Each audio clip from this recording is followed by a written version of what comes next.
Most welcome dear students. आप सभी लोगों का स्वागत है आपके अपने यूट्यूब चैनल डीजे सर पर। डियर स्टूडेंट्स, लोगों के अंदर ज्ञान की पूंगी बजाने वाला, न कि गानों का रेमिक्स बजाने वाला। चलिए स्टार्ट करते हैं आज के इस महत्वपूर्ण सेशन को। हम लोग डियर आज का यह बहुत ही महत्वपूर्ण सेशन है, क्योंकि इसमें हम लोग बात करने वाले हैं आपके मोस्ट इम्पॉर्टेंट इतिहास के महत्वपूर्ण प्रश्नों के बारे में। क्लास 12th के बच्चे जो कि इतिहास को लिए हुए हैं, या तो क्लास 10th के लिए भी देखिए सेशन इंपॉर्टेंट रहेगा, लेकिन मुख्य रूप से अगर देखा जाए तो क्लास 12th के बच्चों के लिए बहुत ही ज़्यादा इम्पॉर्टेंट है। ठीक है, तो चलिए स्टार्ट करते हैं महत्वपूर्ण प्रश्नों का यह सेशन एडिशंस। बिल्कुल भी वीडियो को स्किप मत कीजिएगा, वीडियो में अंत तक बने रहेगा, और सभी जो प्रश्न शामिल किए गए एडिशंस वो एक से बढ़कर एक हैं। मोस्ट वेलकम स्टूडेंट्स, मैं संतोष सिंह आप सभी लोगों का स्वागत करता हूं आपके अपने यूट्यूब चैनल टीजे सर पर। लोगों के अंदर ज्ञान की पूंगी बजाने वाला, न कि गानों का रेमिक्स बजाने वाला। डियर स्टूडेंट्स, जो आपका चैनल है उसका नाम है डीजे सर। तो फटाफट इस चैनल का लिंक जो अपने क्लासमेट पर शेयर कर दीजिए डियर स्टूडेंट्स। और क्लास 12th के बच्चे जो कि इतिहास के लिए हुए हैं, और साथ ही साथ यहाँ से क्लास 10th के बच्चों के लिए महत्वपूर्ण लाभ मिलने वाला है। तो क्लास 10th के जो बच्चे हैं वो भी जुड़ जाएं, और क्लास 12th के बच्चों के लिए तो समझ लीजिए जो पेपर है, ये जो प्रश्न आज का रहेगा, आज का ये सेशन रहेगा, थोड़ा ये बड़ा रहेगा, लेकिन उनके लिए ब्रह्मास्त्र की तरह काम करेगा। तो क्लास 12th के बच्चे जो कि हिस्ट्री को लिए हुए हैं, वो कहीं भी नहीं जाएंगे, और वीडियो को बिना स्किप किए हुए वीडियो में अंत तक बने रहेंगे। और वो लोग खुद ही बाद में कहेंगे कि वाह सर, कमेंट बॉक्स में जाकर, कि आपने कितने मज़ेदार प्रश्नों का हम लोगों के साथ अध्ययन किया या डिस्कशन किया। ये सभी के सभी जो प्रश्न हैं हमारे लिए बहुत ही ज़्यादा हेल्पफुल हैं। तो चलिए स्टार्ट करते हैं आज के इस महत्वपूर्ण सेशन को डिस्कशन हम लोग। ये बहुत ही ज़्यादा महत्वपूर्ण है इतिहास की क्लास 12th के बच्चों के लिए, और साथ ही साथ 10th में भी यहाँ पर आपके लिए प्रश्न जो होंगे वो साबित होंगे हेल्पफुल। तो चलिए देखिए हम लोग का पहला देखिए प्रश्न क्या है डिस्कशन, यहाँ पर बहुत ही महत्वपूर्ण है। पहला ही प्रश्न देखिए क्या होता है, कहा जाता है ना कि जब अ, अंजाम और आगाज की बात होती है, तो देखिए शुरुआती प्रश्न जो पहला ही प्रश्न देखिए कितना जानदार प्रश्न है। पहला जो प्रश्न एडिशन यहाँ पर आप लोग का जो दिया गया, असहयोग आंदोलन से क्या तात्पर्य है। देखिए बहुत ही ज़्यादा मोस्ट इंपॉर्टेंट जो प्रश्न है एडिशन, असहयोग आंदोलन। असहयोग आंदोलन एक ऐसा टॉपिक है जो कई बार अति लघुत्तरी, लघुत्तरी, दीर्घोत्तरी, बहुविकल्पी से रिलेटेड जो प्रश्न है ये हमेशा पूछा जाता है। इसी एडिशन देखिए पहला ही प्रश्न जो है बहुत ही मजेदार है। देखिए बात होती है असहयोग आंदोलन की, तो पहले यहाँ पर बात याद रखिएगा, असहयोग का मतलब क्या होता है, सहयोग ना करना। और सहयोग ना करने के लिए आंदोलन चलाया गया। तो सहयोग ना करने के लिए, किसका सहयोग ना करने के लिए, भाई जाहिर सी बात होता, बात था, ये ब्रिटिश की सरकार के विरुद्ध ही बातें पूरी हुई हो रही थी। तो सरकार का सहयोग ना करना, यानी ब्रिटिश सरकार का सहयोग ना करने के लिए जो आंदोलन चलाया गया था, उसी आंदोलन का नाम क्या था, असहयोग आंदोलन। ठीक है, चलिए यहाँ पर हम लोग देखते हैं, एक यह अंग्रेजों के अत्याचारों के खिलाफ 1 अगस्त, देखिए 1 अगस्त 1920, ये बहुत इंपॉर्टेंट डेट है, याद रखिएगा 1920 जो डेट है, कि सन जो होता है डायरेक्ट बार बार पूछा जाता है, और 1 अगस्त 1920 को चलाया गया था गांधी जी के द्वारा। देखिए गांधी जी के द्वारा चलाया गया था, महात्मा गांधी जी। बहुत ही महत्वपूर्ण नाम है डिस्टेंस यहाँ पर, क्योंकि देखिए ये नाम से इस आंदोलन का महत्व और बढ़ जाता है।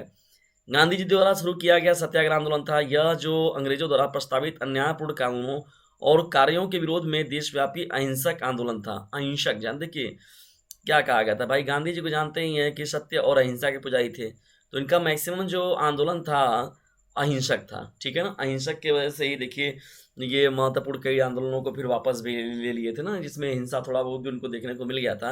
असहयोग आंदोलन में थोड़ा हिंसा देखने को मिला था, तो ये कि इन्होंने क्या किया था, इसे वापस ले लिया था। तो डिस्टेंस कहने का मतलब क्या है यहाँ पर, कहने का मतलब सीधा है कि देखिए, लेकिन बाद में देखिए लास्ट में महात्मा गांधी जी को भी ये बात कहना पड़ गया कि करो या मरो। करो या मरो का नारा भी किसने दिया था, महात्मा गांधी जी ही ने दिया था। ठीक है, तो इस आंदोलन में देखिए स्पष्ट किया गया था कि स्वराज अंतिम उद्देश्य है, स्वराज अंतिम उद्देश्य रहेगा। इस बात का ये पूरा का पूरा इसमें जिक्र कर दिया गया था, स्वराज के बारे में पूरा का पूरा जो खुलकर बातें कर दी गई थी, किसमें, असहयोग आंदोलन में। ठीक है डिस्टेंस, और असहयोग आंदोलन का शाब्दिक अर्थ देखा जाए तो सरकार का किसी भी प्रकार से जो है सहयोग न करने से था। ठीक है, ये बहुत ही इंपॉर्टेंट है, और आपके एग्जाम में पूछा गया प्रश्न एडिशंस, देखिए वही प्रश्न है। तो चलिए हम लोग अब दूसरे प्रश्न की ओर बढ़ते हैं। यहाँ पर देखिए राष्ट्रवाद क्या है, बहुत ही मोस्ट इंपॉर्टेंट है क्लास 10th के बच्चों के लिए और क्लास 12th के बच्चों के लिए भी। क्लास 12th के बच्चे में देखिए अति लघु में पूछा जाता है, और लघु उत्तरी में जो होता है वो हाई स्कूल के बच्चे जो है उनके लिए भी इंपॉर्टेंट ये सेशन रहेगा। ठीक है, मैंने पहले ही बताया कि देखिए ये जो सेशन है इस प्रकार से बनाया गया जिसमें कि क्लास 12th के बच्चों के साथ साथ क्लास 10th के बच्चों का भी विशेष ध्यान दिया गया है। अपने राष्ट्र के प्रति निष्ठा, उसकी प्रगति और उसके प्रति सभी नियम आदर्शों को बनाए रखने का सिद्धांत ही जो होता है राष्ट्रवाद कहलाता है। राष्ट्रवाद का सीधा-सीधा मतलब होता है डियर स्टूडेंट्स अपने राष्ट्र के प्रति प्रेम की भावना रखना। ये क्या कहलाता है? राष्ट्रवाद कहलाता है। तो अपने राष्ट्र के प्रति निष्ठा, उसकी प्रगति और उसके प्रति सभी नियम आदर्शों को बनाए रखने का जो सिद्धांत होता है उसे ही राष्ट्रवाद कहते हैं डियर स्टूडेंट्स। और शाब्दिक अर्थों में कहा जाए तो ये पूरा का पूरा जो व्यापक रूप से अर्थ लेता है तो अपने देश के प्रति प्रेम की भावना ये रखना क्या कहलाता है? राष्ट्रवाद कहलाता है। ठीक है, बहुत ही महत्वपूर्ण प्रश्न और ये पूछा गया प्रश्न है डियर स्टूडेंट्स क्लास 10th और 12th दोनों ही बच्चों के लिए बहुत ही इंपॉर्टेंट है।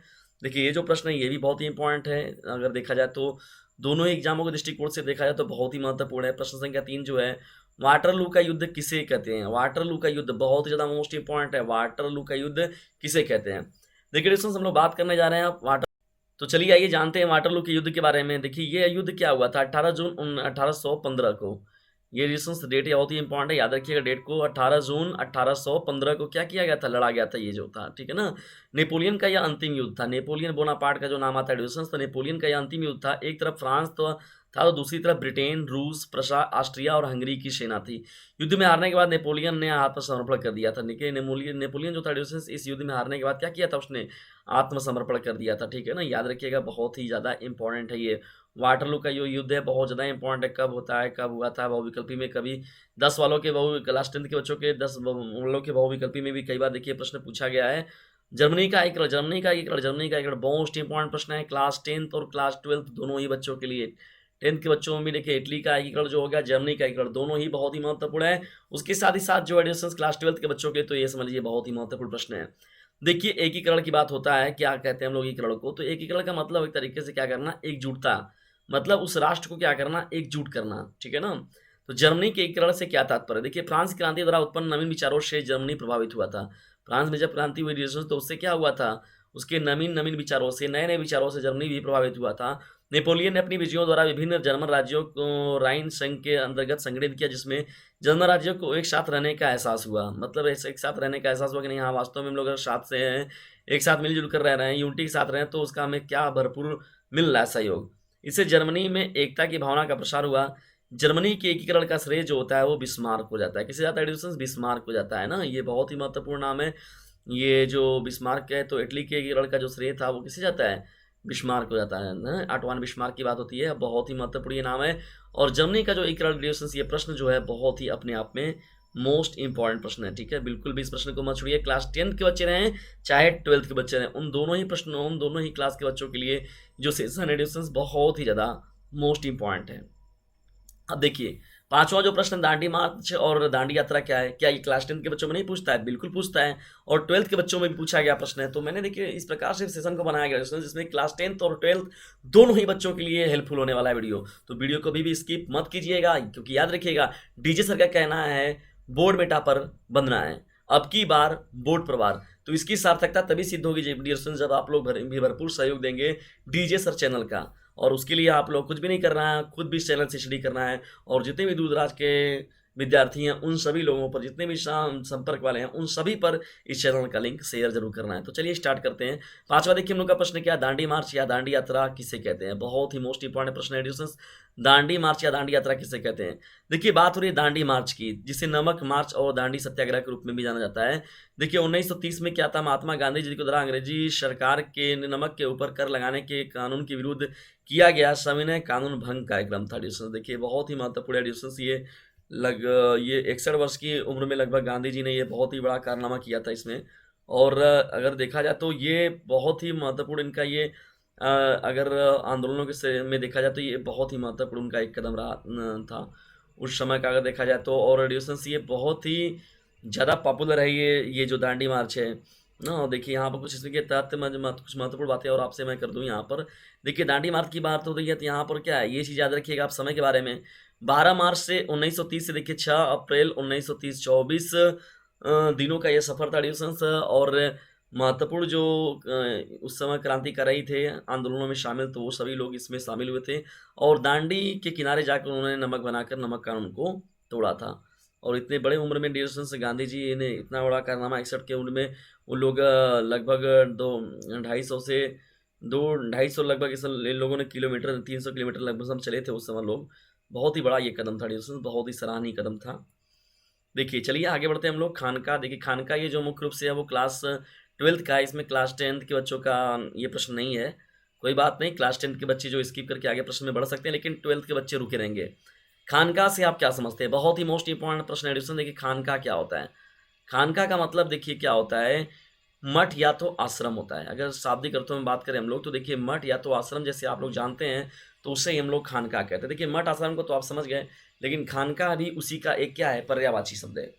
यह शब्द देखिए खासकर क्या था, सूफी संतों की रहने की जगह के लिए उपयोग। देखिए सूफी संतों को, भाई जाहिर सी बात है सूफी संतों के लिए था, तो इनका वर्ड थोड़ा सा चेंज हो गया ना खानका। तो सूफी संतों के रहने की जगह के लिए उपयोग किए लाया जाता रहा है, जहाँ वह अपने अनुयायियों को आध्यात्मिक उपदेश देते थे। खानका में ही क्या होते थे, सूफी संत जो थे अपने अनुयायी जो लोग रहते थे उनको क्या करते थे, वो लोग आध्यात्मिक उपदेश कहाँ देते थे डिस्टेंस, तो ये खानका में ही दिया जाता था। ठीक है, याद रखिएगा, ये बहुत ही ज़्यादा आप लोग का इम्पॉर्टेंट प्रश्न है। अति लघु में बहुविकल्पी में भी इस प्रश्न का जिक्र किया गया है कि खानका से क्या तात्पर्य है, किससे संबंधित है, ये पूछा गया प्रश्न है। ठीक है ना, क्लास 10th के बच्चों के लिए प्रश्न नहीं था, कोई बात नहीं, आगे बढ़िए। क्लास 10th के बच्चों के प्रश्न अभी मिलेंगे आगे। देखिए काकोरी कांड बहुत ही महत्वपूर्ण प्रश्न है डिस्टेंस, और ये प्रश्न जो है क्लास 10th के बच्चों के लिए भी इम्पोर्टेंट है। काकोरी कांड के बारे में हम लोग बात करें अगर डिस्टेंस, तो देखिए काकोरी कांड कब और कहाँ पर हुआ था। बहुत ही पॉपुलर ये घटना है काकोरी कांड की जो है। देखिए डिस्टेंस से अगर बात करें काकोरी कांड के बारे में, तो ये एक ट्रेन से रिलेटेड है। एक ट्रेन में लूटपाट से संबंधित है ये घटना। ठीक है ना, किससे है, एक ट्रेन में लूटपाट से संबंधित जो घटना थी डिस्टेंस, उसी का नाम क्या था, काकोरी कांड। जो 9 अगस्त को 1925 को काकोरी से चली थी। देखिए 9 अगस्त 1925 को काकोरी चली थी। आंदोलनकारियों ने इस ट्रेन को लूटने का प्लान बनाया था। जब ट्रेन लखनऊ से करीब 8 मील की दूरी पर थी, तब उसमें बैठे 3 क्रांतिकारियों ने गाड़ी को रुकवाया और सरकारी खजाने को लूट लिया। डियर फ्रेंड्स, आप लोग को मैं एक महत्वपूर्ण काम दे रहा हूँ, बताइए उन 3 क्रांतिकारियों का नाम क्या है जो काकोरी कांड में भरपूर रूप से अपना सहयोग दिए थे, या महत्वपूर्ण रूप से ये लोग इसमें जो थे वो शामिल थे। बहुत ही महत्वपूर्ण प्रश्न मैंने आपसे पूछा है। क्लास 10 के बच्चे हैं चाहे 12th के बच्चे हैं, वे सभी के सभी इस प्रश्न का उत्तर हमें ज़रूर देंगे, और कमेंट बॉक्स में डिस्कशन मुझे आप लोगों के जवाब का बहुत ही बेसब्री से इंतजार रहता है। और यदि आप लोग को यदि नहीं इसके बारे में नहीं जान रहे, तो आप जाकर देखिए कमेंट बॉक्स में जितने भी बच्चे अपना कमेंट्स दिए रहते हैं, मैं उन पर तुरंत क्या करता हूँ, रिस्पॉन्स ज़रूर देता हूँ। क्योंकि देखिए कहीं कहीं क्या होता है, कमेंट्स तो बच्चे कर देते हैं लेकिन उस पर रिप्लाई नहीं मिलता है। तो आप कमेंट देख कर देखिए, मैं रिप्लाई नहीं देता हूँ तो फिर आप मुझे बताइएगा, फिर मैं आप लोग का हाँ बिल्कुल मैं करूँगा, आप लोग का मैं बिल्कुल रिप्लाई दूंगा डिस्टेंस, बिल्कुल। आपको कमेंट बॉक्स में बस जाकर एक बार आप कुछ बोलिए तो, या कुछ अपने विचारों को, कुछ अपनी बातों को जरूर शेयर करिए। तो चलिए, और फटाक से इसे शेयर भी जरूर कर दीजिएगा डिस्टेंस। और ज़्यादा नंबर पाने की इच्छा तो डीजे सर चैनल से जरूर लीजिएगा शिक्षा, इस बात को याद रखिएगा। तो चलिए हम लोग बढ़ते हैं अब तीसरे महत्वपूर्ण प्रश्न की ओर। देखिए अभिलेख से क्या तात्पर्य है, अभिलेख। अभिलेख देखिए बहुत ही मोस्ट इंपॉर्टेंट प्रश्न है डिस्टेंस। बिना देखा जाए तो ये प्रश्न जो है बिना शामिल किए जो है वो जल्दी पेपर नहीं बनता है क्लास 12th का अगर देखा जाए तो। देखिए अभिलेख को मतलब एक तरीके से कहते हैं तो रिकॉर्ड कहते हैं, रिकॉर्ड रखना, किसी भी चीज़ों का लिखित रिकॉर्ड या प्रमाण रखना, ये एक तरीके से अभिलेख है। और ये रिकॉर्ड रखते कहाँ पर हैं, ये जो अभिलेख होते हैं पत्थर अथवा धातु जैसी अपेक्षाकृत कठोर सतहों पर रखी जाती है ना, उत्कृष्ट किए जाते हैं, या पाठन सामग्री को कहते हैं। देखिए पत्थर का हो गया, या तो धातु जैसी जो कठोर सतह वाली जो होती है, उत्कृष्ट जो जो कि उभर के दिखती है, तो पाठन सामग्री को कहते हैं। प्राचीन काल से इसका उपयोग होता आ रहा है। और मुख्य रूप से देखा जाए तो अभिलेखों के बारे में अगर बात करते हैं हम लोग डिस्टेंस, तो ये जो सम्राट अशोक की बात होती है, तो उनके शासनकाल में देखा जाए तो ये बहुत ही मुख्य रूप से बड़े पैमाने पर देखने को पाया गया है। ठीक है ना, चलिए बढ़ते हैं हम लोग अब खिलाफत आंदोलन के बारे में डिस्कस। खिलाफत आंदोलन बहुत ही महत्वपूर्ण प्रश्न है, क्योंकि खिलाफत आंदोलन जो प्रश्न था डिस्कस, ये भी देखिए बाद में क्या होता है, असहयोग आंदोलन में जाकर ये भी शामिल हो जाता है ना। असहयोग आंदोलन का जो एक आंदोलन चलाया गया था महात्मा गांधी जी के द्वारा, तो खिलाफत आंदोलन भी बाद में क्या हुआ था, असहयोग आंदोलन में शामिल हो गया था। देखिए खिलाफत आंदोलन क्या था, देखिए ये आंदोलन डिस्कस मार्च 1919 में मुंबई में मोहम्मद अली और शौकत अली, देखिए ये बहुत महत्वपूर्ण नाम है डिस्टेंस, बहुत महत्वपूर्ण। शौकत अली की बात हो गई, और यहाँ पर देखिए मोहम्मद अली की बात हो गई। देखिए मोहम्मद अली और साथ ही साथ कौन है, शौकत अली थी। ये दोनों जो अली बंधु हैं डिस्टेंस, ये बहुत ज़्यादा महत्वपूर्ण है। तो मुस्लिम बंधुओं द्वारा चलाया गया था। भारत में देखिए मुख्यतः जो मुसलमानों द्वारा चलाया गया राजनीतिक धार्मिक आंदोलन था। इस आंदोलन का उद्देश्य सुन्नी इस्लाम के मुखिया माने जाने वाले तुर्की के जो खलीफा के ऊपर पूरे स्थापना कराने के लिए अंग्रेजों पर दबाव बनाना था। देखिए जो तुर्की के खलीफा थे उनके खिलाफ जो था यहाँ पर जो अंग्रेजी सेना जो थी उनके खिलाफ बगावत कर रही थी, तो तुर्की के खलीफा के सम्मान में एक तरीके से, या उनको उनके पक्ष में जो भारतीय यहाँ पर भी देखा गया, तो जो सुन्नी समुदाय के मुख्य रूप से जो इस्लाम को मानने वाले थे मुस्लिम लोग, तो उन लोगों ने क्या किया, इसमें बढ़ चढ़ कर अपना भाग लिया। और ये खिलाफत आंदोलन के तहत उन लोगों ने कहीं न कहीं से ब्रिटिश सरकार के विरुद्ध मतलब जाकर आंदोलन करने का निर्णय लिया, जिसमें शौकत अली और मोहम्मद अली नाम के जो अली बंधु थे, वो अपना महत्वपूर्ण भूमिका निभाएँ। इस नाम को याद रखिए डियर्स, मोहम्मद अली और शौकत अली वाली जो मैंने बात बताई। चलिए अब बढ़ते हैं हम लोग यहाँ पर अपने अगले प्रश्न की ओर। देखिए हम लोग का डियर्स अगला प्रश्न क्या है, बहुत ही मोस्ट इंपॉर्टेंट ये भी प्रश्न है। भारतीय संविधान के किन्हीं 3 विशेषताओं को बताइए। देखिए भारतीय संविधान की विशेषताएँ क्या हैं? बहुत ही महत्वपूर्ण है डिस्टेंस ये प्रश्न जो है। भारतीय यहाँ पढ़ाना यहाँ बिन डीजे सर जाना कहाँ, याद रखिए डिस्टेंस, पढ़ाना यहाँ बिन डीजे सर जाना कहाँ। तो चलिए इसी उद्देश्य से डिस्टेंस फटाक से अपने क्लासमेट पर शेयर भी कर दीजिए। तो हम लोग क्या डिस्कशन कर रहे थे यहाँ पर आप लोगों के साथ, भारतीय संविधान की विशेषताएं। देखिए दोस्तों पहला पॉइंट क्या है यहाँ पर, यह विश्व का सबसे बड़ा संविधान है। यह विश्व का देखा जाए तो भारतीय जो संविधान है वो विश्व का क्या है, सबसे बड़ा संविधान है, पहली महत्वपूर्ण विशेषता है। दूसरी महत्वपूर्ण विशेषता में कहा जाए तो भारतीय संविधान में विभिन्न संविधानों का समावेश है। समावेश का मतलब है डिस्टेंस, जो भारतीय संविधान बनाया गया है उसमें कई चीज़ों को लेकर कई देशों के जो संविधान है उनका स्टडी किया गया, उनकी जो महत्वपूर्ण बातें थी उनको शामिल किया गया। जैसे कहते हैं हम लोग मौलिक कर्तव्य हो गया, मूल अधिकार हो गया, का राज्य के नीति निर्देशक तत्व हो गए, आपातकाल की बात हो गई ना, संविधान संशोधन की बात हो गई। तो ऐसे बहुत सी चीज़ें जो हैं जो कि कई जगहों से लेकर समवर्ती सूची हो गया, राज्य सूची हो गया, संघ सूची हो गया, तो ये सभी के सभी जो महत्वपूर्ण बातें हैं वो कई अलग-अलग राष्ट्रों के संविधानों से लेकर बनाया गया है। इसीलिए रेजिस्टेंस कहा गया कि भारतीय संविधान में 20 संविधानों का क्या है, समावेश है। तीसरा देखिए महत्वपूर्ण बात क्या है, भारतीय संविधान जो है कठोर एवं लचीलापन को रखता है। देखिए लचीलापन का मतलब, कठोर का मतलब है क्या, रेजिस्टेंस की सख्त से सख्त ये सजा भी देने के लिए का प्रावधान रखता है। और लचीलापन का मतलब रेजिस्टेंस कभी-कभी मुजरिम को जानने के बाद भी उसे अपने बारे में या अपनी सफाई देने का अवसर प्रदान करता है। ये जो हम लोग का संविधान है, भारतीय संविधान, ठीक है ना। चलिए बढ़ते हैं हम लोग अपने नेक्स्ट प्रश्न की ओर। अपने संविधान की महत्ता से आप क्या समझते हैं? देखिए डिस्टेंस संविधान का मतलब क्या था, जैसे हम लोग देखा है संविधान अगर हो जाता है डिस्टेंस, और गणतंत्र जो होता है, देखिए स्वतंत्रता तो अलग चीज़ होगी, लेकिन गणतांत्रिक रूप से अगर जब स्वतंत्रता मिलती है तो उसका एक अलग ही महत्ता होती है। तो संविधान की महत्ता का देखा जाए तो संविधान ही देखिए क्या करता है, नागरिकों को सुरक्षा प्रदान करता है, ये बहुत ही महत्वपूर्ण बात है। और उनको सुरक्षा स्वतंत्रता प्रदान करता है, उनके साथ न्याय करता है, और साथ ही साथ समानता का अवसर देने का काम भी जो है ड्यूसेंस वो किसका है, वो संविधान का ही है। तो ये देखिए संविधान का एक दो महत्ता नहीं है ड्यूसेंस, ये बहुत ही बड़े पैमाने पर है, व्यापक है, ठीक है ना। और ये बहुत ही महत्वपूर्ण लाइन है ड्यूसेंस। और देखिए जब हम लोग का संविधान कॉन्स्टिट्यूशन जो लिखा भी गया उसमें लिखा गया we the people of India ना, इंडिया और भारत, ये दो महत्वपूर्ण नामों का जिक्र किया गया है हम लोग के संविधान में। तो चलिए हम लोग बढ़ते हैं अब अपने ये इतिहास के अगले महत्वपूर्ण प्रश्न की ओर। देखिए प्रश्नों की संख्या को मत देखिए एडिशंस, प्रश्न बहुत ही महत्वपूर्ण, क्रम थोड़ा इधर उधर हो गया होगा उससे मतलब नहीं है, लेकिन आप प्रश्नों को देखिए और प्रश्नों को तैयार करिए। लखनऊ समझौता बहुत ही मोस्ट इंपॉर्टेंट प्रश्न है एडिशन। लखनऊ समझौता, देखिए लखनऊ समझौता 19 दिसंबर 1916 में, देखिए दिसंबर 1916 में क्या हुआ था, लखनऊ में कांग्रेस का अधिवेशन हुआ। देखिए कांग्रेस का अधिवेशन 1916 में कहाँ हुआ था, ये बहुत बार पूछा गया है, मैपिंग वाला वर्क में पूछा गया है, क्लास 10 के बच्चों के लिए वीडियो, तो याद रखिएगा क्लास 10 के बच्चे जो हैं। और कांग्रेस एवं मुस्लिम लीग में समझौता हो गया। कांग्रेस और मुस्लिम लीग में मतलब जानते हैं, पहले मुस्लिम लीग था, कांग्रेस था पहले, तो बाद में क्या हुआ, मुस्लिम लीग आ गया। तो यहाँ पर मुस्लिम लीग क्या करने लगे, अलग राष्ट्र की मांग करने लगे।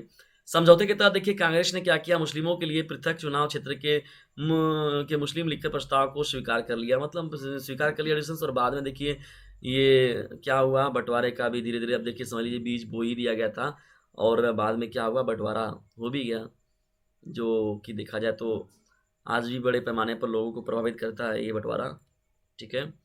चलिए अगले मोस्ट इंपॉर्टेंट प्रश्न की ओर हम लोग बढ़ते हैं। देखिए हम लोग का डिस्टेंस अगला प्रश्न क्या है, मोस्ट इंपॉर्टेंट, देखिए तीसरा प्रश्न क्या है हम लोग का, गांधी इरविन समझौता की मुख्य शर्त क्या थी। गांधी इरविन समझौता की मुख्य शर्त क्या थी, बहुत ही मोस्ट इंपॉर्टेंट प्रश्न है डिस्टेंस, बहुत ही मोस्ट इंपॉर्टेंट, गांधी इरविन समझौता ना, ये गांधी इरविन समझौता के तहत ही क्या हुआ था, एक तरीके से देखा जाए तो भगत सिंह जो थे उनको फांसी की सजा दी गई थी, कहीं ना कहीं से इस समझौता का भी योगदान रहा है उसमें। इसी रिलेशन देखिए कभी कभी गांधी जी से जो होता है, गांधी जी को वो विवादों में लाया जाता है, इसमें कभी कभी शामिल भी किया था क्योंकि इरविन के साथ समझौता हुआ था। देखिए महात्मा गांधी और तत्कालीन जो वायसराय थे लॉर्ड इरविन के बीच 5 मार्च जो था 1923 को एक समझौता हो गया था, ठीक है, जिसे गांधी जी ने गांधी इरविन समझौता कहते हैं। हिंसा के आरोपियों को छोड़कर बाकी सभी राजनीतिक बंदियों को रिहा कर दिया जाएगा एवं भारतीयों को समुद्र किनारे नमक बनाने का अधिकार भी दिया जाएगा। देखिए मुख्य रूप से गांधी इरविन समझौता में इस बात को कहा गया। और हिंसा के आरोपियों को तो देखिए वो जब बम फेंके थे वहां पर ना, हालांकि बम से कोई विशेष कुछ नुकसान वगैरह नहीं हुआ था, लेकिन यहाँ पर क्या हुआ था अगर देखा जाता है, जिसमें गांधी जी पकड़ाए तो वो जब भगत सिंह पकड़ाए तो इसी के तहत उनको क्या हुआ, फांसी दिया गया था इसी के तहत, ठीक है ना। तो बाद में ये हुआ थर्ड ईयर्स। ये महत्वपूर्ण घटना है इतिहास में, याद रखिएगा। कभी कभी तैयारी वगैरह आप जब आगे करेंगे तो मैं उसके बारे में और भी डिटेल में बताऊंगा डिस्कस। खैर जितना आपको बताया गया उतना आपके लिए बहुत ही पर्याप्त है फिलहाल में। चलिए हम लोग आगे बढ़ते हैं और देखते हैं अगले प्रश्न को। देखिए हम लोग का अगला प्रश्न क्या है, जैन धर्म के पतन के प्रमुख कारण क्या थे। देखिए डिस्कस बात हो रही है जैन धर्म की। जैन धर्म हो गया, बौद्ध धर्म हो गया ना, और मुगल काल हो गया या मुगल साम्राज्य, तो इन सभी के पतन के बारे में जरूर पूछता है। 2-3 हैं आपके, तीनों में से कोई ना कोई जो होता है एग्जाम में आपके घूम फिर कर हमेशा आता रहता है। देखिए जैन धर्म के प्रमुख कारण क्या थे पतन के, देखा जाए तो पहला देखिए महत्वपूर्ण क्या था, राजधर्म पर प्रतिष्ठित ना होना। दूसरी बात महत्वपूर्ण जो निकल कर आई इसमें, जाति प्रथा का पुनरागमन, मतलब जाति के आधार पर पूरा भेदभाव जो था ये आ गया था, जाति प्रथा पुनः वापिस आ चुकी थी, जिसमें वजह से क्या हुआ, जैन धर्म का पतन हो गया।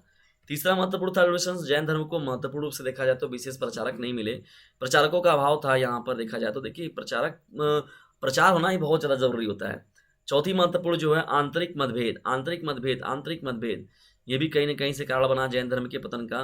तपस्या की कठोरता, देखिए जैन धर्म की जो पालन की बातें शर्तें हैं, जैन धर्म की बात करें, बौद्ध धर्म की बात करें, तो वो इतना आसान नहीं है, वो एक टिपिकल टास्क है, एक तरीके से कठिन चीज़ है। तो इनकी तपस्या में कठोरता की बात होती है, तो जिसमें जैन धर्म के पतन के कारणों का लोग कहेंगे अरे भाई इतना ज़्यादा कठिनाई हमसे नहीं हो पाएगा कंप्लीट।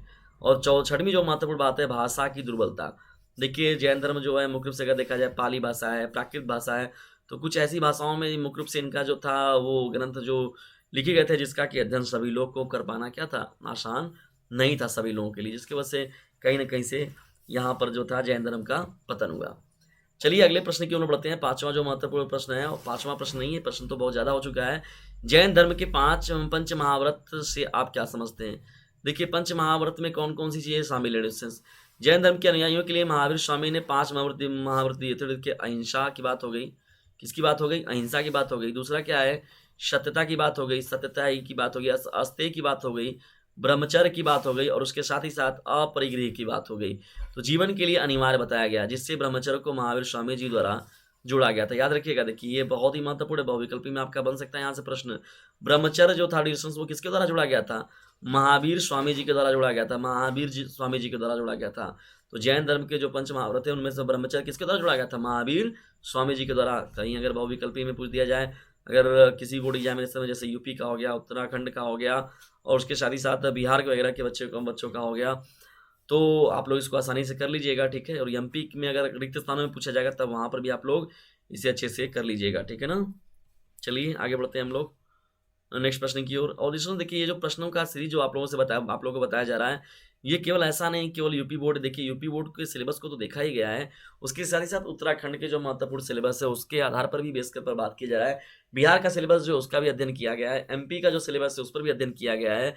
और जितने भी इधर लगभग 5-7 यूपी से सटे हुए जितने भी 5-7 आपके जिले हैं, आपके राज्य हैं, 5-7 राज्य जो भी हैं, तो उन सभी को कवर करने का प्रयास किया जाएगा। उन सभी के देखिए महत्वपूर्ण मॉडल पेपर का मैं अध्ययन करता हूँ, डिस्कशन करता हूँ, तब मैं आप लोगों के लिए क्या करता हूँ, डिस्कशन जो कंटेंट होता है मैं बनाता हूँ। उसके अलावा डिस्कशन मैंने मॉडल पेपर बना रखे हैं ऑलरेडी, आप लोग को देखेंगे दूसरे अदर स्टेट के भी, तो उनको जाकर देखिए और प्रश्नों को जवाब देखेंगे तो आप लोग खुद ही समझ में आएगा। और एक चीज़ तो जानी गए हैं आप लोग की एनसीईआरटी बेस पर बातें ज़्यादा हो रही हैं अब देखा जाए तो।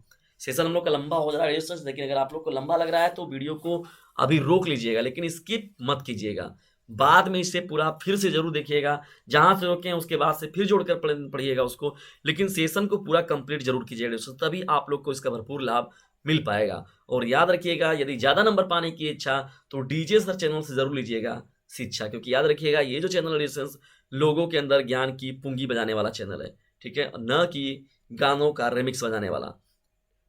तो फटाफट से इसे कर दीजिए शेयर, क्योंकि ये जो चैनल है निकालने वाला है आप लोगों के अंदर से आप लोगों का फेयर। तो बिल्कुल भी आप लोगों को निडर बनाने वाला है, निडर तल आएगा आपके अंदर डिस्टेंस ये चैनल। तो बस कुछ भी नहीं करना है, इसे अपने क्लासमेट पर शेयर करना है। चलिए, अकबर द्वारा निर्मित इमारतों के नाम बताइए, बहुत ही महत्वपूर्ण। देखिए, जहांगीर महल हो गया, फतेहपुर सिकरी महल हो गया, जोधाबाई महल हो गया, जामा मस्जिद हो गया, पंचमहल हो गया, मरियम की कोठी हो गई, पंचमहल की बात हो गई, मरियम की कोठी हो गई। तो ये सभी के सभी जो डिस्टेंस वो सबका निर्माण जो कराया गया था वो अकबर के द्वारा ही कराया गया। ठीक है, कोई भी एक दो पूछा जाता है आपसे तो आप एकदम आसानी से इसको बता दीजिएगा फटाक से। ठीक है, चलिए आगे बढ़ते हैं सेशन को लेकर हम लोग। बहुत ही मोस्ट इंपॉर्टेंट प्रश्न है, बहुत ही मोस्ट इंपॉर्टेंट प्रश्न है, बहुत ही मोस्ट इंपॉर्टेंट प्रश्न है।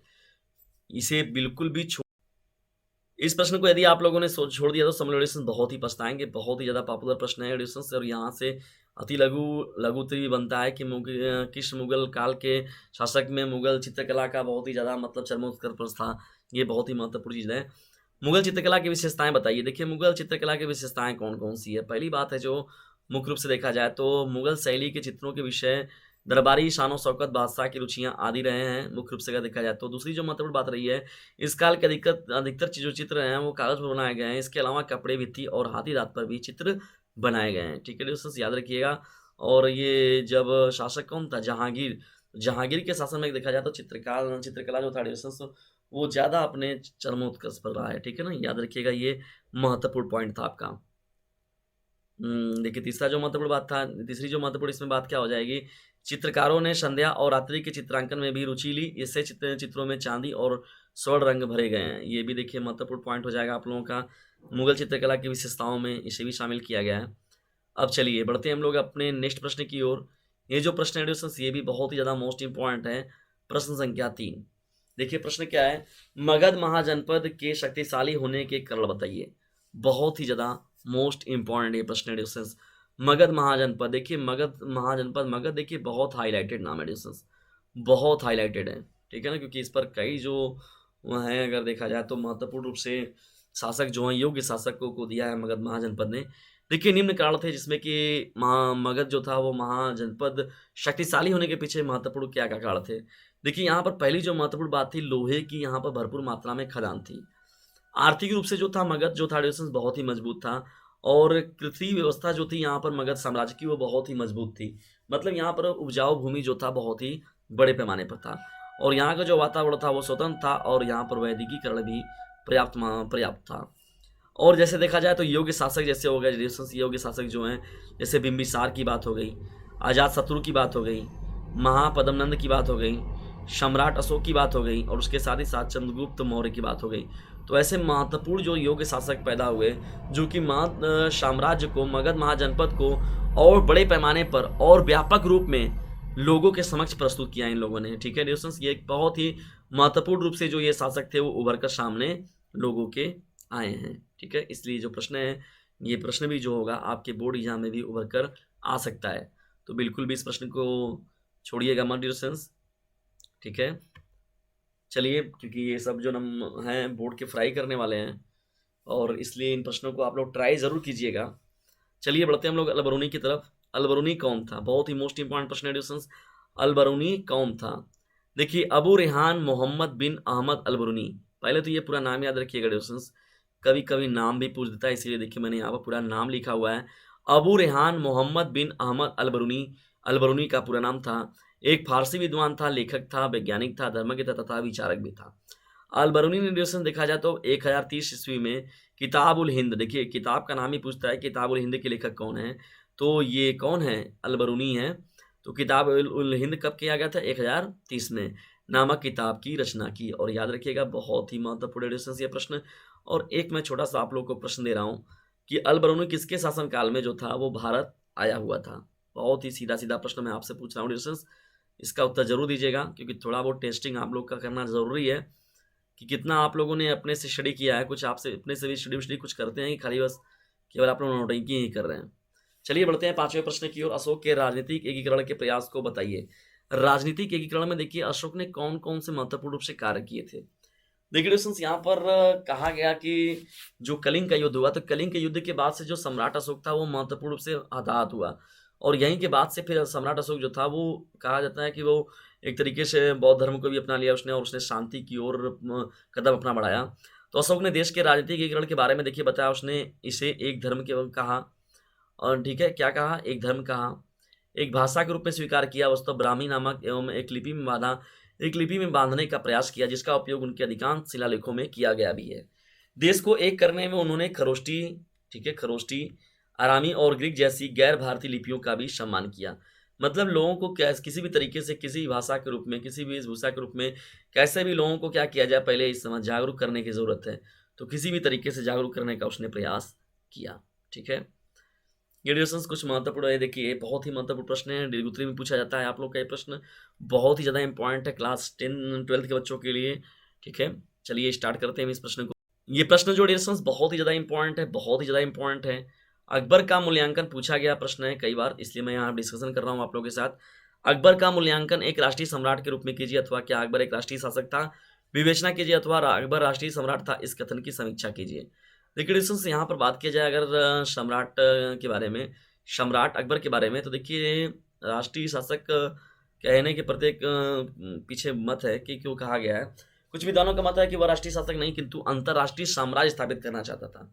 डॉक्टर आशीर्वादी लाल जो श्रीवास्तव ने क्या लिखा कि अकबर को राजसत्ता राष्ट्रीय भावना से अनुप्राणित थी। पंडित जवाहरलाल नेहरू ने लिखा था क्या कि अकबर भारतीय राष्ट्रवाद का जन्मदाता था।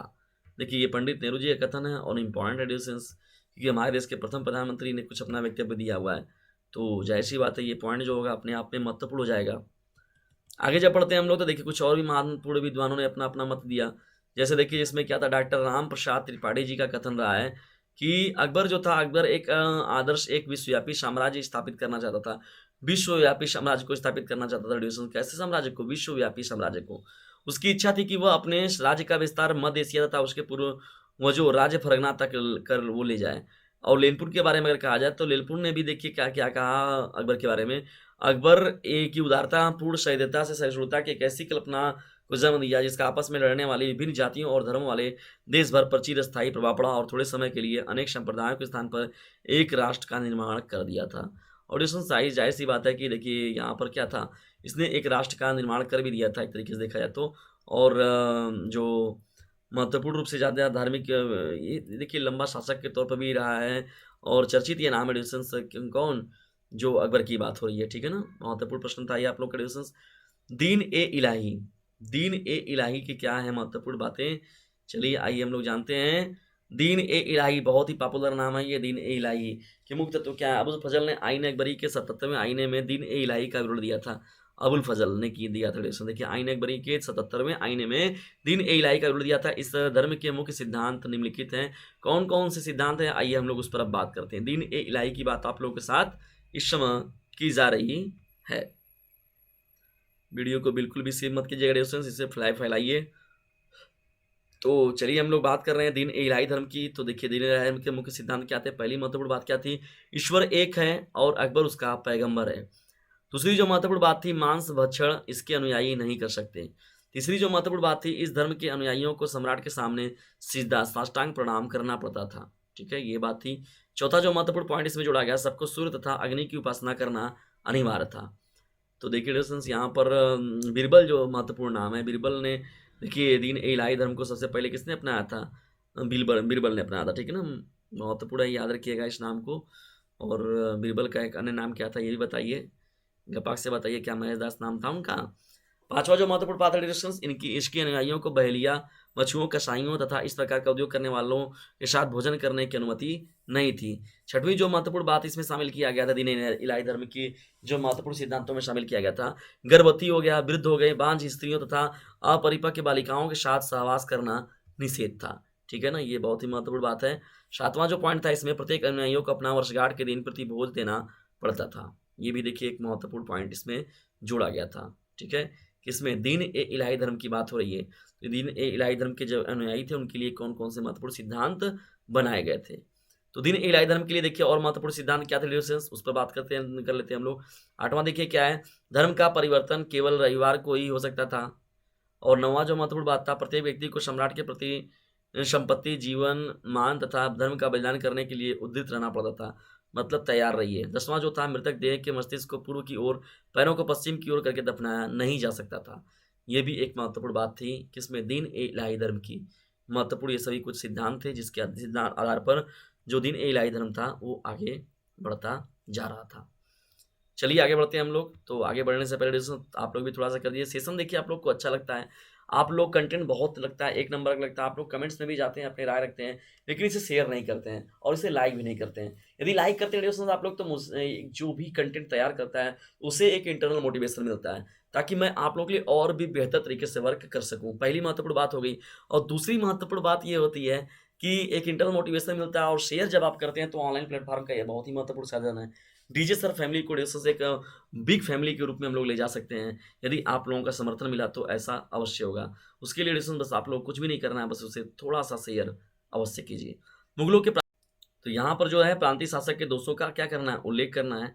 देखिए ये जो महत्वपूर्ण बात है यहाँ, प्रांतीय शासक के दोषों का महत्वपूर्ण, तो सूबेदार, फौजदार हो गए आदि पदाधिकारियों को उनके अधीन कार्य करने वाले कर्मचारियों को नियुक्ति का अधिकार था, जिससे वेयर योग्य व्यक्तियों की नियुक्ति कर लेते थे। इनका योग्य पदाधिकारियों के कारण प्रशासनिक व्यवस्था जो थी वो क्या हो जाती थी? अस्त व्यस्त हो जाती थी ना। कभी कभी जानते हैं कि अपनी मनमानी जब तरीके से क्या होता है, जैसे नहीं होता है कि भाई कभी मनमानी भर्ती करने लगते हैं घूस दे के, या तो भैया हमारी चच्चा हूँ, हमारी मूसा का लेकर आऊँ, पप्पा का लेकर आऊँ, तो इससे मैटर घबराने लगता है कभी कभी ना। तो वही बातें हो रही हैं यहाँ पर। तो यहाँ पर देखिए प्रश्न क्या है, आप लोग का प्रश्न याद रखिएगा। मुगलों के प्रांतीय शासन के दोषों का, तो प्रांतीय शासक में देखिए और क्या दोष पाए गए थे। देखिए डिस्टेंस जो बी महत्वपूर्ण पॉइंट है यहाँ पर, प्रांतीय शासन में जो दोष था, मुगल काल का देखिए जो प्रांतीय शासन था दोषपूर्ण था, घूसखोरी था, उपहार आदि का प्रचलन था, जिसे रोकने का कोई उपाय नहीं था। ये भी प्रांतीय दोषों में कहीं न कहीं से शासन में दोषपूर्ण बातें सामने आई थी। सूबे में कोई एक सर्वोच्च पदाधिकारी नहीं था, सूबेदार व दीवान दोनों की नियुक्ति केंद्र से की जाती थी, जो एक दूसरे की कमियों खोजने के अवसर में लगे रहते थे, जिससे दलबंदी को प्रोत्साहन मिला। सूबेदार और दीवान राज्य के उत्थान की बजाय व्यक्तिगत उत्थान में लगे रहते थे। तो जाहिर सी बात है, जब यूनिटी नहीं रहेगी, एकता नहीं रहेगी, तो जाहिर सी बात है कि चीज़ें पतन होता है, दिक्कतें होती हैं, परेशानियाँ होती हैं, ठीक है। ये सभी चीज़ें जो होता है वो स्वाभाविक रूप से देखने को मिलता है, ठीक है ना। और जो क्या हुआ, प्रांतीय शासन का जो दोस्त था और महत्वपूर्ण, देखिए डी पॉइंट क्या है उसमें, सूबेदार को अधिक अधिकार प्राप्त होने के कारण विद्रोह के अवसर मिल जाते थे। इसी से मुगल काल में अनेक विद्रोह हुए। देखिए जाहिर सी बात है, किसी को अब ज़्यादा अपना सत्ता सौंप देंगे। बहुत से जानते हैं जो राजा वाजा पहले पराजित हो जाते थे, राजा बहुत मजबूत थे, लेकिन उनके सेनापति उनको धोखा दे। भाई सेनापति का मतलब ही क्या है, वो भी आधा राजा ही समझ लीजिए। तो धोखा देते थे लोग तो हार जाते थे। तो चीज़ें होती हैं ड्यूसन्स, कभी कभी बहुत ज़्यादा जब भरोसा जब दिखाता है व्यक्ति किसी के ऊपर, तो वो सब क्या करते हैं, तो ज़्यादातर चीज़ें जब हो जाती है उसके विपरीत, तो वहाँ पर परेशान हो जाता है व्यक्ति। देखिए दूसरा महत्वपूर्ण प्रश्न है यहाँ पर, दूसरा तो नहीं प्रश्न है, ये सब दीर्घोत्तरीय प्रश्न दिए गए सब शामिल हो रहे हैं डिस्कशन। महत्वपूर्ण प्रश्न है, बड़े प्रश्न है इसमें। देखिए ऐसे सेशन को मैं आप लोग के साथ डिस्कशन कर रहा हूँ जिसमें कि बहुविकल्पी टाइप में भी क्वेश्चन आप लोग को देखने को मिल रहे हैं, अति लघु भी मिल रहे हैं, लघु उत्तरी भी मिल रहे हैं, और उसके साथ ही साथ दीर्घ उत्तरी टाइप में भी प्रश्न मिल रहे हैं। तो डियर फ्रेंड्स फटाफट से इसे लाइक कर दीजिए, शेयर कर दीजिए, और एक काम जरूर कीजिएगा, बेल आइकन की जो घंटी है उसे प्रेस कर लीजिएगा, क्योंकि इसका लाभ आप ही को मिलने वाला है डियर फ्रेंड्स। बिल्कुल भरपूर लाभ उठाइए और लोगों को भी लाभान्वित कीजिए।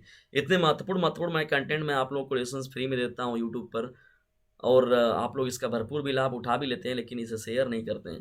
तो एक काम कर दीजिए, इसे फटाक से शेयर जरूर कीजिए। डीजे सर का कहना है, पढ़ने के साथ ही साथ डियर फ्रेंड्स इस चैनल का लिंक जो है अपने क्लासमेट पर शेयर करते रहना है। तो फटाक से इसे शेयर जरूर कीजिए और लोगों के अंदर बजा दीजिए ज्ञान की पूंगी बाय डीजे सर। मुगल साम्राज्य के पतन के कारणों का उल्लेख कीजिए, अथवा मुगल साम्राज्य के पतन के क्या कारण थे, अथवा मुगल साम्राज्य के पतन के कारणों की विवेचना कीजिए। देखिए मुगल साम्राज्य एक बहुत ही महत्वपूर्ण रहा है ड्यूरेशंस, ये देखा जाए तो मुगल साम्राज्य के बारे में डिस्कशन भी कर रखा है पहले भी। तो एक क्योंकि महत्वपूर्ण काल रहा है ड्यूरेशंस, अगर देखा जाए तो मुख्य रूप से मध्यकालीन इतिहास का ये बहुत ही महत्वपूर्ण काल रहा है। देखिए मुगल काल के क्या क्या महत्वपूर्ण कारण थे। देखिए पहला जो था, शासन की दुर्बलताएं। देखिए मुगलों द्वारा स्थापित जो था निरंकुश राजसत्ता अनेक दोषों से ग्रस्त थी। उत्तराधिकारी के नियमों का पूर्ण अभाव था, जिसके कारण प्रत्येक सम्राट के शासन काल में गृह युद्ध हुआ। प्रत्येक मुगल सम्राट जो शासन पद्धति से मनमाने ढंग से परिवर्तन कर देता था, जो प्रजा में असंतोष का कारण बना। जाहिर सी बात देख ही रहे हैं कि जैसे औरंगजेब था, उसने अपने पिता का क्या किया, जैसे हम लोग शाहजहाँ को, जैसे उसने बंद कर दिया। कभी उसके जब अमीर खुसरो हो गया, ये हो गया, वो हो गया, पैदा हो गया, तो उसी में सब विद्रोह ना, तो बगावत चीज़ें देखने को मिली हैं। तो ये सभी चीज़ें जो हैं वो मुख्य रूप से जो है, जैसे पुत्र की बात हो गई, पिता की बात हो गई, तो उनके मध्य विवाद का कारण कई जगहों पर पड़ना होना, तो वो कहीं न कहीं से जो था वो यहाँ पर निकल कर सामने आया। देखिए यहाँ पर देखिए मुगल साम्राज्य की अगर बात करते हैं हम शासकों के बारे में, तो भादशाह बी1 बी2 के बाद से मैंने एक शॉर्ट ट्रिक भी बताया था आप लोग को, भादशाह बी1 बी2 से। जैसे बहादुर शाह जफर प्रथम, बहादुर शाह जफर द्वितीय के बाद क्या हुआ, मुगल सम्राट को तो सुनने को ही नहीं मिला फिर बाद में। तो उसके पीछे वजह क्या था? देखिए औरंगजेब के अयोग्य उत्तराधिकारी, देखिए औरंगजेब के बाद से देखिए महत्वपूर्ण रूप से कोई उत्तराधिकारी नहीं मिला जो कि मुगल साम्राज्य को आगे ले जा सके, ठीक है। औरंगजेब के सभी जो उत्तराधिकारी थे अयोग्य थे, निकम्मे थे और भ्रष्ट निकले। ये बहुत ही महत्वपूर्ण बात है, इस पॉइंट को याद रखिएगा। उत्तराधिकारी अयोग्य, निकम्मे और भ्रष्ट निकले, जिनमें इस साम्राज्य को सुरक्षित रख पाने की क्षमता नहीं थी। उनके समय में साम्राज्य का विघटन क्या था? स्वाभाविक था कि इनका जो विघटन है अब तो होकर ही रहेगा, और वही हुआ भी। बाद में सब समाप्त हो गया, विलुप्त हो गया धीरे धीरे। देखिए क्या हुआ, समाप्ति की बात तो होने लगी, धीरे धीरे गायब हो गए। जो बातें रहती हैं तो हो जाती हैं। तो चलिए हम लोग आगे बढ़ते हैं पॉइंट में, अगले प्रश्न की ओर। जनता का असंतोष, देखिए दूसरा क्या कारण बना महत्वपूर्ण रूप से, जनता का क्या असंतोष। जनता का असंतोष इसके लिए क्या कितना उत्तरदायी है, इस पर हम लोग बात करते हैं अब। देखिए जनता का असंतोष क्या था? भारतीय जनता अकबर को छोड़कर मुगलों को विदेशी लुटेरा समझती थी। देखिए मुगल तो जाहिर सी बात है, अकबर को थोड़ा देखिए, अकबर इसी देखिए अकबर का शासन भी बहुत लंबा रहा है, शासनकाल बहुत लंबा रहा है ना। उसका भारतीय राजाओं जो हिंदू सम्राट थे उनसे भी बड़ा इसका पड़ता उड़ता था, दोनों के साथ तालमेल मिला के चलता था, लोगों को मतलब लेकर कैसे राजनीति कर कैसे चलना चाहिए वो चीज़ों को जानता था। छोड़कर देखिए मुगलों को, और भावना भी थी, सद्भावना की भी बात थी कि नहीं, हाँ हिंदू मुस्लिम एकता के बारे में भी बात है वो में प्रचलित थी महत्वपूर्ण रूप से। छोड़कर मुगलों को विदेशी लुटेरा समझती थी, क्योंकि कठोर करों से सामान्य जीवन असहनीय बना दिया गया था। भाई जाहिर सी बात है, जब आदमी के पास खाने के लिए नहीं रहेगा तो वो टैक्स वैक्स कहाँ से भरेगा, हालत तो ऐसे ही खराब हो जाएगी। तो वही चीज़ें यहाँ पर देखने को मिली, ठीक ना। जैसे चीज़ें मिल जाती है ना, कभी कभी समस्याएं दुर्बलताएं जब देखने को मिलती है व्यक्ति, तो वो कहीं ना कहीं से क्या हुआ, वो मराठी जो था वो क्या हुआ, मुगल साम्राज्य के विघटन का कारण बना, ठीक है। डी पॉइंट क्या है, मराठों का उत्कर्ष। भाई जाहिर सी बात है, जब ये अपकर्ष होगा इनका तो किसी न किसी का उत्कर्ष होगा। तो मराठा जो शक्ति थी उस समय बहुत ही मजबूत थी। मुगलों के पतन का देखिए मुख्य कारण मराठा मराठा शक्ति का उदय, मराठा शक्ति। शिवाजी शिवाजी का देखिए जो महत्वपूर्ण जो उत्कर्ष हुआ था, क्योंकि दक्षिण में शिवाजी और उनके उत्तराधिकारियों से मुगलों को निरंतर युद्ध करने पड़े थे, और छापे मार की नीति सब कैसे किस प्रकार की कई नीतियों से ये लोग युद्ध करते थे, जिसमें ये लोग सफलता प्राप्त कर लेते थे। शिवाजी वाले जो ग्रुप वाले थे दक्षिण वाले, ठीक है। आर्थिक दिवालियापन, देखिए कृषकों पर बढ़ते अत्याचार हो गया, दरबार में बढ़ते हुए खर्चों तथा परिवर्तित बादशाहों की ऐश्वर्य प्रीता ने मुगल अर्थव्यवस्था को कमजोर कर दिया। कमजोर करने का मतलब है, जानते हैं ये सब की ज़्यादातर जो था शान और शौकत वाली बात थी। ज़्यादातर मतलब ना ये नहीं कहते जैसे उड़ाने पड़ाने वाला पैसा जो होता, मतलब जाना ज़्यादातर मतलब वो ले जाकर जैसे नाच गाना हो गया, बजाना हो गया, सब उसमें ले जाके बुला लेते थे, तुम लोग आओ, इधर आओ, उधर आओ। तो इस सब चीज़ों की वजह से भी हुआ ना। देखिए ये जो प्रश्न था इम्पोर्टेंट था आप लोग का, मुगल समाज के पतन के कारण का वर्णन कीजिए। देखिए वही दक्षिण में निरंतर युद्धों का पतन में योगदान रहा है महत्वपूर्ण रूप से देखा जाए तो वही प्रश्न है। इस्लाम धर्म के सिद्धांतों पर आधारित धर्म का प्रभावित राज है, पारिवारिक कलह एवं आंतरिक अशांति, ये भी कहीं ना कहीं से मराठों का छापामार युद्ध एवं शक्ति का जो उत्कर्ष रहा है, एडिशंस, ये भी बहुत ही महत्वपूर्ण है। तो महत्वपूर्ण शासन साम्राज्य के पतन के कारणों में अगर देखा जाए तो दरबारी षड्यंत्र एवं परिवार तथा सरदारों का विश्वासघात होता था, देखने को मिलता था स्वाभाविक रूप से। साम्राज्य का विशाल क्षेत्रफल था, भाई जाहिर सी बात है, बहुत से लोग उतने बड़े विशाल साम्राज्य को नहीं संभाल पाते थे। उत्तराधिकार नियम का अभाव था, शासन अभाव था, शासन प्रबंधन का अकुशल अव्यवस्था थी, वहाँ पर अभाव लिख लीजिएगा। देशी राजाओं का विरोध था, विदेशी आक्रमण का दुष्प्रभाव हुआ, अंग्रेजों का उत्कर्ष हुआ। भाई अंग्रेजों का उत्कर्ष भी कहीं न कहीं से क्या हुआ, मुगल साम्राज्य के पतन का कारण बना। औरंगजेब का संदेहशील एवं अविश्वासी चरित्र भी क्या था, कहीं न कहीं से कारण बना। शिया मुसलमानों एवं शैद भाइयों का तिरस्कार, औरंगजेब की दक्षिण नीति, औरंगजेब की इस्लाम धर्म में आस्था तथा कट्टरता, ये भी कहीं न कहीं से जो था डिस्टेंस वो कारण बना क्या, विघटन का, ठीक है ना। ये महत्वपूर्ण रूप से कई कारण मैंने इतने बताइए, इतने सारे मैंने आप लोग को कारण बता रखे हैं डिस्टेंस, ठीक है। अगर आप लोग को अगर उसमें से 15-16 कारणों में अगर 2-4 पॉइंट भी याद रहेगा तो आप हेडिंग बना के कितनों बड़का वाला दीर्घ उत्तरी पूछेगा डिस्टेंस 7-8 नंबर का भी, तभी गमगमा के एकदम लिखेंगे आप लोग को, एकदम भरपूर नंबर मिलेगा। तो ठीक है डिस्टेंस, तो एकदम मज़ेदार एकदम चीज़ें दी जा रही हैं आप लोग को, एकदम कंटेंट पूरा का पूरा एकदम सॉलिड दिया जा रहा है डिस्टेंस। तो एक काम तो बनता है, एक काम तो ज़रूर बनता है, लाइक करने का और इसे शेयर करने का। तो फटाक से आप लोग कर दीजिए और हम लोग सेशन में अब आगे बढ़ रहे हैं। भारत में बाबर की सफलता के कारणों का परिचय कीजिए। बाबर बहुत ही जानदार व्यक्ति। जानदार व्यक्ति का मतलब हो गया डिस्टेंस मुगल साम्राज्य का शासक ऐसा, ये बहुत ही महत्वपूर्ण, जिसने 4 लड़ाइयाँ लड़ी थी और चारों में इसे क्या मिला था? सफलता मिला था। और देखा जाए तो बहुत ही सफलतम राज्यों में एक था, क्योंकि वो खुद भाई नींव व्यक्ति ने डाला है, नींव डाला, उसके बाद पूरा का पूरा इस साम्राज्य को स्थापित किया। ये एक बहुत ही अपने आप में बड़ी उपलब्धि थी, ठीक है ना? फरगना से आना, फिर यहाँ इतना बड़ा साम्राज्य स्थापित कर देना अपने आप में एक उपलब्धि है। तो बाबर की सफलता के लिए देखिए निम्नलिखित कारण क्या-क्या थे महत्वपूर्ण रूप से। पहला देखिए महत्वपूर्ण पॉइंट क्या हो जाता है, तो यहाँ पर देखिए पानी पिया, वो सुने हैं ना, एक शॉर्ट ट्रिक के तौर पर याद करने का जो है, पानी पिया घर गया मर गया करके, बाबर के बारे में है। खाना खाया, चाय पी, पानी पिया, घर गया, मर गया। तो 26, 27, 28, 29, 30। तो 26 में जानते हैं पानीपत का प्रथम युद्ध हुआ था, उसके बाद 27 में हुआ, 28 में हुआ, 30 में जो हुआ था डिविजन, उसमें बाबर की क्या हुई थी? मृत्यु हो गई थी। तो बाबर की सफलता के लिए देखिए निम्नांकित कारण क्या क्या थे। तो पहली महत्वपूर्ण जो बात थी यहाँ पर, बाबर के समय में क्या था डिविजन, भारत एक स्वतंत्र राज्यों में बटा हुआ था और उनके पारस्परिक संगठन एवं एकता का पूर्ण अभाव था। भाई इसको बाबर का भरपूर लाभ मिला था। इब्राहिम लोदी को हराने के लिए ना बाबर को मुख्य रूप से बुलाया गया था।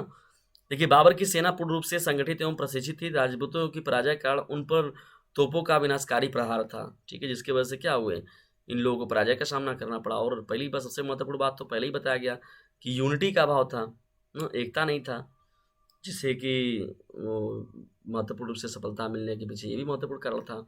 देखिए तीसरी महत्वपूर्ण बात क्या हो जाती है, महत्वपूर्ण अगर देखा जाए, बाबर भाई जाहिर सी बात है, देखिए शासक जब रहेगा मजबूत तो उसकी प्रजा रहे, सेनापति रहे, सेना रहे, वहां की प्रजा जो रहेगी, देखे नहीं बाहुबली मूवी देखे होंगे आप, तो बाहुबली में जो बाहुबली रहता है तो क्या बोला देखिए उसमें, जब वो उसकी सेना कितनी कम रहती है, फिर भी लेकिन वहां पर कालके से कितनी कम सेना रहती है, लेकिन फिर भी देखिए वहां पर विजय प्राप्त कर लेता है वो। क्यों? बोलता है वहां पर ना, क्या है मृत्यु, बोला है ना वहां पर, कितना जानदार बात बोला है, क्या है मृत्यु, शत्रु को पीठ दिखाकर भागना है मृत्यु।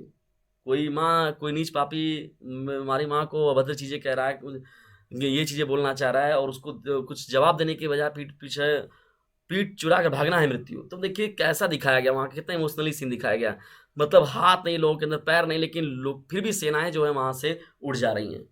तो वैसे ही मतलब जैसे देखिए बाबर स्वयं एक वीर एवं कुशल सेना नायक के रूप में है, या एक महान योद्धा था, ठीक है, इसका स्पष्टीकरण हुआ भी है।